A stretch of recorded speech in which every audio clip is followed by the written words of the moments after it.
కాంగ్రెస్ ప్రభుత్వానికి ఏ నిర్ణయం తీసుకోవాలన్న గుండె ధైర్యం లేని పరిస్థితి కనిపిస్తుంది.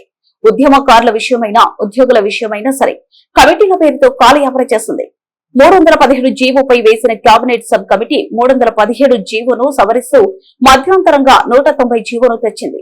9 నెలలు గడిచినా సరే ఇప్పటి వరకు కూడా ఆ జీవోను అమలు చేయడం లేదు. 317 జీవో బాధితులు ఎక్కువగా టీచర్లతో పాటు అన్ని విభాగాల ఉద్యోగులు ఉన్నారు.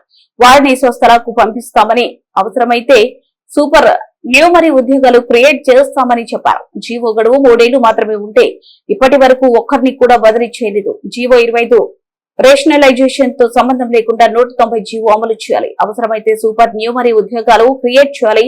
ఉద్యోగులు, టీచర్లు హక్కుల కోసం వారి తరపున మేము పోరాటం.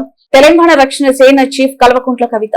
దామోదర్ రాజనరసింహ గారు చైర్మన్ గా, శ్రీధర్ బాబు గారు, పొన్నం ప్రభాకర్ గారు మెంబర్స్ గా వేయడం జరిగిందో ఆ సబ్ కమిటీ ఒక మధ్యంతర నిర్ణయం తీసుకొని 190 జీవోని ఇవ్వడం జరిగింది. వివిధ జిల్లాల్లో ఉన్నటువంటి 317 జీవో బాధితులు, అందులో మెజారిటీ టీచర్లు ఉన్నప్పటికీ అన్ని డిపార్ట్మెంట్ లో కూడా 317 జీవో వల్ల స్థానికతను విస్మరించడం వల్ల ఇతర జిల్లాల్లో పనిచేస్తున్నటువంటి ఉద్యోగులు ఉన్నారు.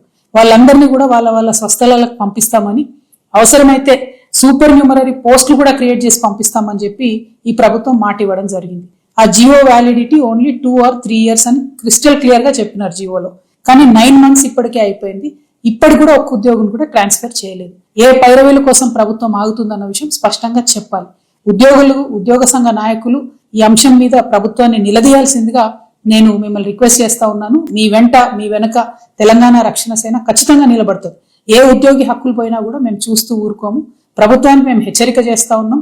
మీరు ఏదైతే 317 జీవోలో ప్రత్యేకించి టీచర్లకు సంబంధించి 25 రేషనలైజేషన్ జీవోతో సంబంధం లేకుండా సపరేట్ గా 190 జీవోను అమలు చేయాలి.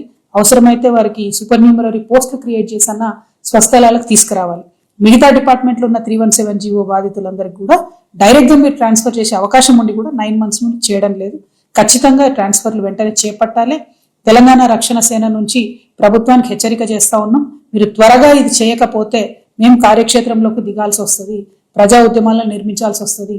ఉద్యోగులు డైరెక్ట్ గా వచ్చి మీ మీద పోరాటం చేయలేరు కాబట్టి ఉద్యోగుల పక్షాన నిలబడి మేము వారికి ఇబ్బంది కాకుండా చూసుకుంటామని తెలియజేస్తున్నాను. Thank you. జై తెలంగాణ.